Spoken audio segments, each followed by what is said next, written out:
Uncle Mike, a seasoned music producer, once idolized P. Diddy and built his career inspired by the Bad Boy Records empire. But recent revelations have shaken his admiration. Today, we delve into Uncle Mike's journey, from inspiration to disillusionment, as he grapples with the troubling allegations against his former hero. Word on the streets is Diddy just got hit with a plea deal to flip on none other than JayZ.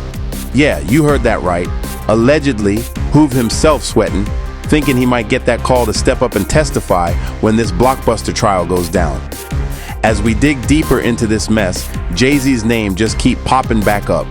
One thing clear though, Diddy ain't moved solo. This whole setup shows the real puppet master behind Diddy's wild sex trafficking empire might have been someone even more powerful, and all eyes on Jigga. Now they say JayZ getting ready to throw Diddy under the bus to protect that billion-dollar dynasty. And if Jay goes down, Queen Bee, Beyonce, might get dragged too. The full details of Diddy's plea offer ain't out in the public yet, but insiders claim it had Diddy taking responsibility for dirt that pulled JayZ's name into the mess too. It's the last hearing before Sean Combs' trial starts. When he walked into federal court today, he appeared to be looking for his family. They've pretty much been at all of the hearings that I've been to, but there was no presence of his sons or his mother or his sister who had previously been at those hearings.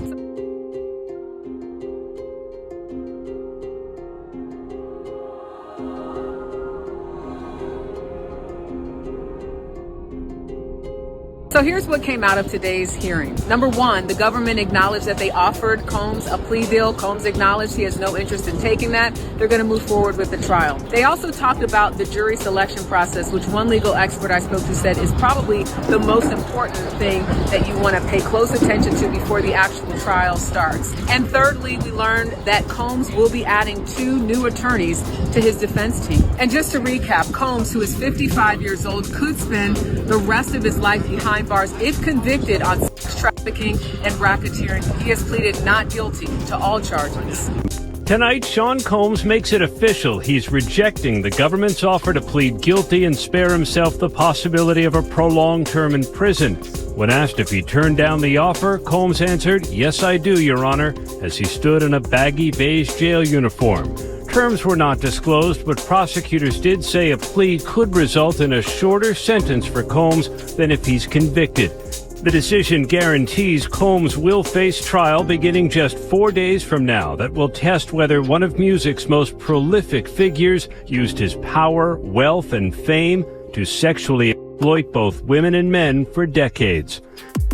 There's even talk JayZ himself was the one that told Diddy to play hard and reject the offer.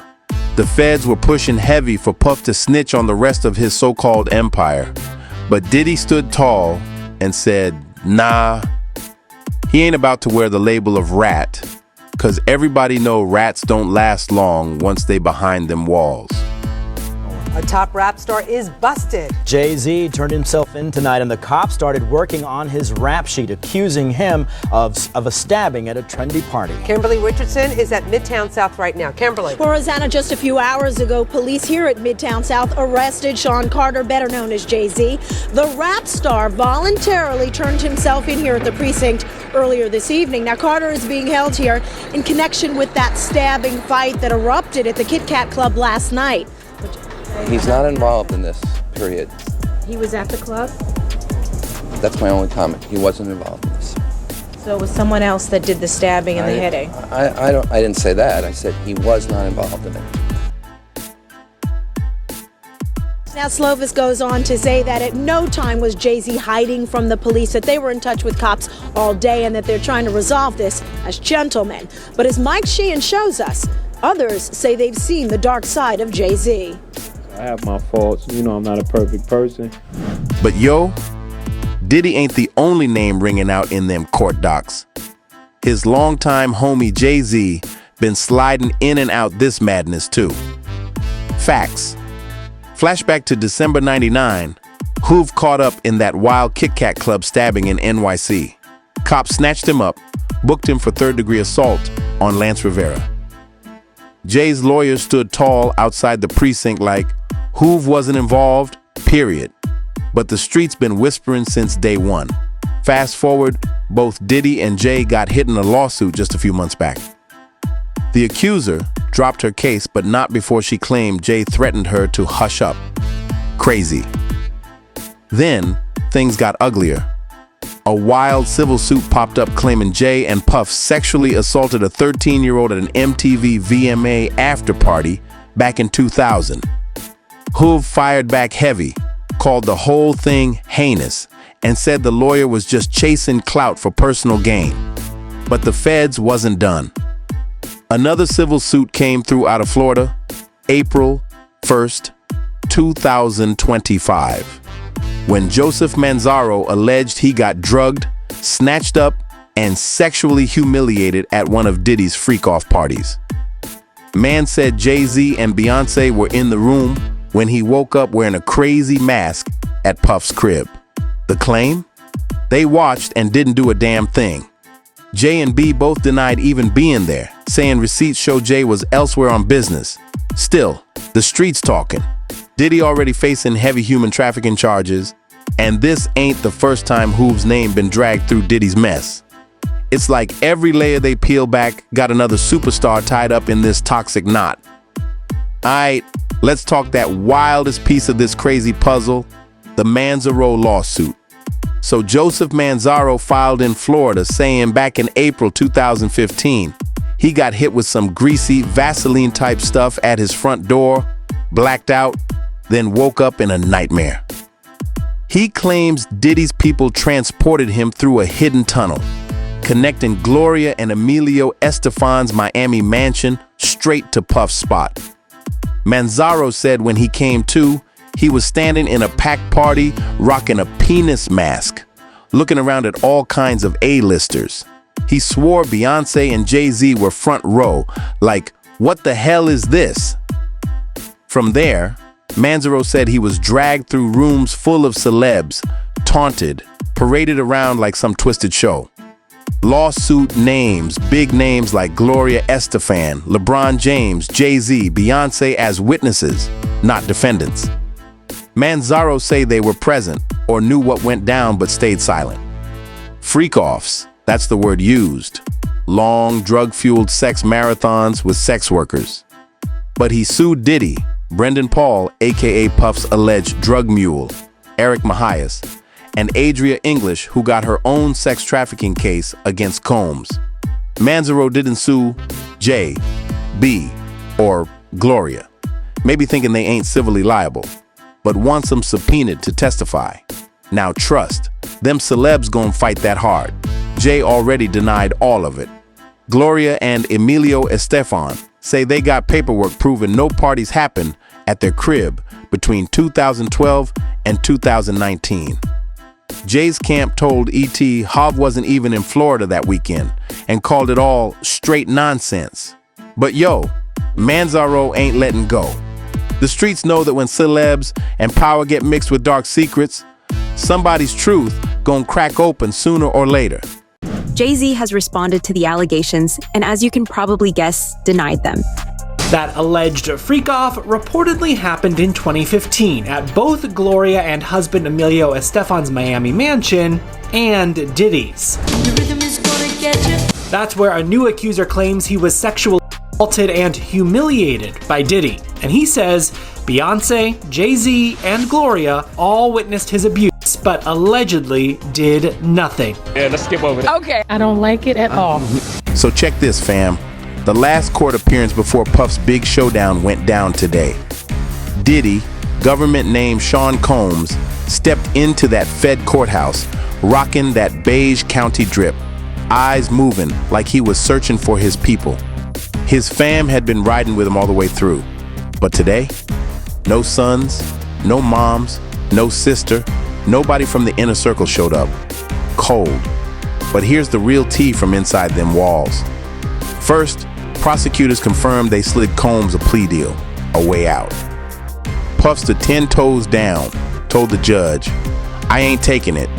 Straight up. That means this joint going to trial. No cap. Then they started talking jury selection. Legal heads say that's the real chess move, the key to this whole thing. Last thing, Combs added 2 fresh sharks to his legal squad, trying to beef up the defense before the bell rings.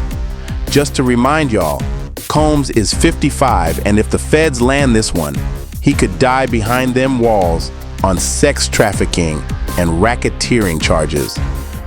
The people in power had gave that reign to Diddy, and Jay was next in line. So to separate him, when in fact they may be 2 of the same, but because JayZ is low-key, that low-key sneaky, and Diddy is and was rambunctious, you know, just out with it. It don't mean that they not 2 of the same. But Puff still claiming he innocent, pleading not guilty across the board. Major heat going down tonight in the courtroom saga of Sean Diddy Combs. During an interview on Piers Morgan Uncensored Jaguar Right, JayZ's ex-backup dancer accused JayZ and Sean Diddy Combs of being monsters. She even claimed to have victims ready to testify against JayZ and Beyonce. Interestingly, the people who competed against JayZ have a habit of disappearing. Biggie died, Tupac died, and then there was the fight between who was the top rapper now, Nas and JayZ, and then the next thing you know, Nas has a nervous breakdown and he's taken out of the game, and it's all JayZ. Now this next part, straight movie vibes. While Diddy locked up at MDC Brooklyn, somebody leaked what's allegedly a jailhouse phone call. On the call, Puff's heard speaking in mad code. Yo, get rid of all the leftover pizza boxes. If you know, you know. Pizza ain't about no food. Word on the street say it's sinister code for some foul child trafficking stuff. He even says, recycle the plastic, leaving folks speculating what he really meant. Then Puff drops a bomb. Don't forget about the list. What list? Nobody know yet, but heads are wild in trying to connect the dots. People claim Puff was reaching out to someone named Jay, maybe Hav, but no proof so far. They say Puff was sounding shook, frustrated his people wasn't riding for him no more. Now get this, just weeks before Puff got booked, NYC Mayor Eric Adams gave Diddy the key to the city. Then boom, Adams gets indicted by a Fed grand jury on corruption charges. Streets say Diddy and Adams been tight behind the scenes, and that's what led the feds to get at Puff. It gets deeper, bro. Whoever watched that tape and didn't submit that to the authorities, they should be brought up on charges. Remember that infamous hotel surveillance tape? Some say hotel security sat on that footage for years because Puff paid him off heavy. When Cassie ran to the hallway and picked up that emergency phone, that call went straight to security. Word is, Puff had the staff greased up so they kept it locked up in the vault. But now the video came out and it's deadly evidence in the case. A whole lot of folks thinking somebody at the top finally decided Puff wasn't worth protecting no more. The empire crumbling and the walls closing in fast.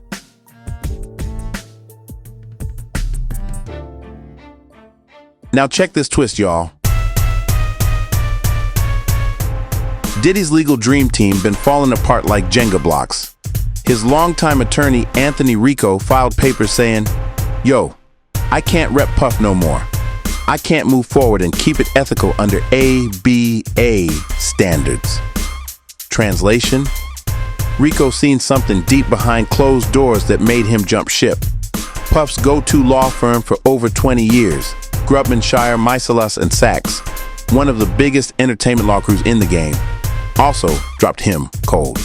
They repped everybody. Madonna, Usher, Springsteen, The Weeknd. Word is, singer-actress Lady Gaga told him, Either Puff goes or I go. They chose Gaga. Puff got left in the dust.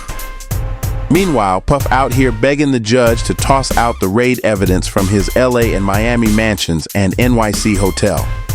His lawyers screaming, unconstitutional search, illegal warrants. They claim the feds used weak sources and threw in wild fake stories from an unnamed producer just to get inside Puff's crib. But the feds not budging. Puff pleads not guilty, says Cassie was a willing participant in those infamous drug-fueled sex freak-offs, not a victim. Still, the judge ain't letting him delay the trial. Said, 4 law firms and all this time?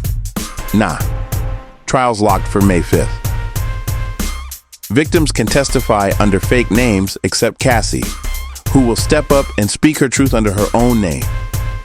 Puff showed up to court rocking beige jailhouse threads, blew a kiss to his fam, and said, I love you. We good. But real talk, the world watching now. Diddy got 5 federal charges staring him down. Racketeering, conspiracy, human trafficking, coercion, and every day, the walls closing in tighter and tighter. Remember, federal agents from Homeland Security investigations were hardly shy when they raided Sean Combs' opulent homes in Los Angeles and Miami, guns drawn. The jailed music mogul now argues those searches and other searches of his iCloud accounts, electronic devices, and New York City hotel room following his arrest were unconstitutional. His lawyers argue evidence obtained through those searches must be suppressed. Diddy's lawyers say the government presented a grossly distorted picture of reality when applying for the search warrants, omitting certain facts and including salacious details from an unnamed producer that were never credible. Now here's where it gets spooky, fam. While Puff fighting for his life, JayZ been moving silent, low-key like a chess grandmaster. No statements, no press runs, no appearances. The streets saying survival mode kicked in. Why? Cause insiders swear them tapes exist. The type of evidence that'll crumble even the strongest empire. If they drop, money, fame, status, none of that gonna save you. The walls closing in. Diddy and 𝗗𝗢𝗡𝗞𝗦 built an empire off silence and loyalty. But now, loyalty. Out the window. Survival instinct front and center. Diddy stay calling from prison, linking with folks like, yo, clean up the mess. Remember the list. The empire that ruled rap, fashion, nightlife, it's crashing. Attorneys bailing, artists ducking, insiders whispering, even Uncle Mike, the OG studio head who once idolized this movement, now watching heartbroken like, damn, my blueprint was built on false kings. It's like the whole industry holding its breath, waiting for that one final leak that could burn the whole house down. 𝗗𝗢𝗡𝗞𝗦 and Bey praying their names stay off them subpoenas. But the streets know, when power and secrets mix for too long, eventually somebody talks. This ain't the beginning of the end. It is the end. No more cover-ups, no more passes. The empire's fallen, and it's fallen hard. Subscribe now, cause trust me, it's only gonna get darker from here. Wait a minute. So you're saying the success is derived from the marriage? I've absolutely been treated differently. The accolades. Because he's no longer viewed as what, like a street or gangster rapper. Now he's viewed as a businessman, entrepreneur, family man.